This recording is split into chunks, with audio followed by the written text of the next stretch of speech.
Radhe Radhe everyone. स्वागत है आप सभी का मेरे चैनल पर। कैसे हैं आप सभी। तो कार्तिक मास का बहुत ही पावन महीना चल रहा है। हमारे शास्त्रों में कार्तिक स्नान का बहुत अधिक महत्व माना गया है। माना जाता है कि कार्तिक के महीने में किए गए स्नान, दान, तप और पूजा पाठ का अनंत गुना फल हमें प्राप्त होता है। इसलिए कार्तिक स्नान करना बहुत ही महत्वपूर्ण है। तो आज की वीडियो में हम जानेंगे कि कार्तिक स्नान कैसे किया जाता है, कब से कब तक किया जाता है और हमें कार्तिक स्नान करना चाहिए। कार्तिक स्नान के जो नियम है वो क्या है, कार्तिक में जो व्रत किए जाते हैं वो कैसे किए जाते हैं। कार्तिक स्नान के विषय में संपूर्ण जानकारी मैं आज की वीडियो में आपको देने वाली हूँ। तो वीडियो को अंत तक आप जरूर देखें। तो सबसे पहले बात करते हैं कार्तिक स्नान कब से शुरू किया जाता है। शरद पूर्णिमा के दिन से कार्तिक स्नान शुरू हो जाता है और कार्तिक पूर्णिमा तक किया जाता है। यानी संत पूर्णिमा से शुरू करके कार्तिक पूर्णिमा तक लगातार 1 महीने तक कार्तिक स्नान किया जाता है। कार्तिक स्नान करने के 5 नियम होते हैं। पहला नियम जो होता है वो होता है स्नान का नियम, दूसरा तुलसी पूजा का नियम, और जो तीसरा नियम होता है वो है हरि जागरण का नियम, और जो चौथा नियम होता है वो होता है दीपदान का नियम, और इसके बाद होता है पांचवा नियम होता है उद्यापन का नियम। यह 5 नियम होते हैं जिनके अनुसार हमें कार्तिक स्नान करना चाहिए। तो फ्रेंड्स, कार्तिक स्नान हमारे शास्त्र में बहुत ज़्यादा महत्वपूर्ण माना गया है। कार्तिक स्नान आप ज़रूर करें, और कार्तिक स्नान कैसे करेंगे आपको मैं इस विषय में बताती हूँ। तो देखिए, कार्तिक स्नान शरद पूर्णिमा से शुरू करके कार्तिक पूर्णिमा तक 1 महीने तक स्नान किया जाता है। सुबह ब्रह्म मुहूर्त में उठकर ठंडे जल से स्नान करना होता है। तो सबसे पहले आप सुबह जल्दी उठें, ब्रह्म मुहूर्त में यानी 5 बजे के पहले तारों की छाँव में आप स्नान कर लें। उसके बाद हमें तुलसी जी का पथवारी जो पूजन होता है वो करना होता है। आप एक पथवारी बना लें। पथवारी पूजन का बहुत ही विशेष महत्व है, इसलिए आप पथवारी पूजन जरूर करें। कार्तिक में आप तुलसी जी के पास ही एक पथवारी माता बना लें। पथवारी बनाकर आप रोजाना स्नान करने के बाद तुलसी जी का और पथवारी माता का पूजन करें।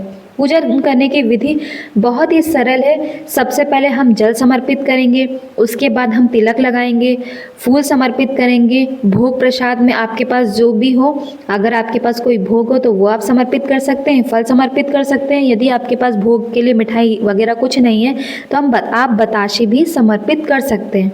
फिर हम आरती करेंगे। इसके साथ ही हमें पथवारी जी की आरती और तुलसी जी की आरती आपको करनी होती है। इसके बाद हम परिक्रमा भी जरूर करेंगे।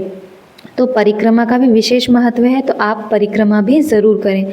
तो बहुत ही सरल विधि से हम पथवारी जी का और तुलसी जी का पूजन करेंगे। उसके बाद कार्तिक का महत्व या कार्तिक महत्व में जो होता है वो आपको पढ़ना होता है। अगर आप पढ़ सकते तो आप ज़रूर पढ़ें। इसके बाद हमें कार्तिक मास की कथा और कहानियाँ सुननी होती हैं। आप चाहे प्रतिदिन एक कहानी तो आप ज़रूर सुने, यानी एक अध्याय आप पढ़ सकते हैं तो आप ज़रूर पढ़ें। साथ ही बहुत सारी कहानियाँ जो कार्तिक मास में सुनी जाने वाली होती है वो सभी कहानियाँ आपको मेरे चैनल पर मिल जाएगी। उसका लिंक मैं डिस्क्रिप्शन में डाल दूँगी। आपको कहानियाँ भी सुननी चाहिए। कहानी सुनने के बाद आपको हरि जागरण करना चाहिए, यानी आपको श्री हरि विष्णु जी के 2 भजन, 4 भजन, 5 भजन, 7 भजन, आपको जितने भजन आते हो आप उतने भजन रोज उसी समय पर, जिस समय पे आप आरती करते हैं, आरती करने के बाद आपको भजन ज़रूर करने चाहिए। तो पहले क्या होता था कि बहुत सारे लोग इकट्ठा एक जगह पर स्नान करते थे। यानी पुराने समय में एक जगह पर स्नान करने के बाद वहीं पर तुलसा जी की पूजा की जाती थी, पथवारी माता की पूजन की जाती थी। उसके बाद जो भी लड़कियां होती थी वो थोड़ी देर बैठकर भजन करती थी। 2 भजन, 5 भजन, 7 भजन ज़रूर करती थी। यदि आज के समय में आपको इतना टाइम नहीं है कि आप इतने भजन कर सकें या इतना टाइम पूजा पाठ में दे सकें, तो कम से कम आप एक भजन ज़रूर करें। रोज़ आप एक भजन तो आपको करना ही चाहिए। अगर आपके पास भजन करने का टाइम नहीं है तो आप कथा ज़रूर पढ़ें और आरती ज़रूर करें। तो आपको तुलसी माता की भी पूजन करनी है और पथवारी माता का भी पूजन करने के बाद, आप आरती करने के बाद आप एक भजन ज़रूर करें। यदि आपको भजन नहीं भी आते तो आप मोबाइल में चलाकर भी सुन सकते हैं। यानी आपको हरि जागरण जरूर करना है, यानी श्री हरि विष्णु को याद करके 1 या 2 भजन आपको ज़रूर करने चाहिए। उसके बाद आपको 1 लोटा जल सूर्य देवता को समर्पित करना चाहिए, यानी सूर्य देवता को आप जल ज़रूर दीजिए। इस तरह से हमें पूरे कार्तिक में कार्तिक स्नान करने के बाद पूजन जरूर करना होता है। शाम के समय भी आप तुलसी जी के सामने एक दीपक जरूर लगाएं। तुलसी जी को सुबह सुबह एक दीपक आपको ज़रूर जलाना चाहिए और शाम के समय भी चाहे तो आप एक दीपक ज़रूर जलाएं। कहा जाता है कार्तिक मास में आप दीप दान करते हैं, उसका बहुत ही ज़्यादा महत्व होता है। इस तरह से कार्तिक महीने में पूजन किया जाता है, स्नान किया जाता है। इसके बाद हम बात करते हैं कार्तिक महीने में व्रत कैसे किए जाते हैं। तो देखिए, कार्तिक के व्रत करने के 3 तरीके होते हैं। पहला तरीका होता है कि पूरे कार्तिक के महीने में कुछ नहीं खाया जाता है, पूरे कार्तिक में सिर्फ फलाहार किया जाता है, पूरे कार्तिक के महीने में व्रत किए जाते हैं। ये पहला तरीका है। इसके बाद जो दूसरा तरीका है वो है कार्तिक के महीने में एक समय में एक कुछ भी आप सेवन कर सकते हैं, यानी कुछ फल का सेवन कर सकते हैं या फिर फलाहार का एक समय, या तो सुबह या तो शाम आप कुछ भी चीज़, चाहे फल का आप सेवन कर लीजिए या फिर आप फलाहार कर लीजिए, यानी दिन में सिर्फ आपको एक बार ही जो भी आप चाहें वो खा सकते हैं। जूस चाहे दूध वगैरह ले सकते हैं, लेकिन अन्न आपको इस टाइम आपको नहीं लेना है, एक टाइम पर भी खाया जाता है। इसके साथ ही तीसरा जो तरीका होता है कार्तिक मास में व्रत करने का, वो होता है कि आने वाले मुख्य दिनों में व्रत किए जाते हैं, यानी कार्तिक मास में जो एकादशी आती है उसी दिन कार्तिक व्रत किया जाता है। इसके आगे गो अष्टमी का व्रत कर सकते हैं या फिर आप नवमी का भी व्रत कर सकते हैं, पूर्णिमा का भी व्रत कर सकते हैं। कार्तिक मास में मुख्य दिन जो व्रत होते हैं वो किए जाते हैं, व्रत कर लिया जाता है। इस तरह से कार्तिक माह में व्रत किए जाते हैं। तो फ्रेंड्स, कार्तिक के महीने में बहुत ही ज़्यादा महत्व जो जिस चीज़ का माना गया है वो है दान का महत्व।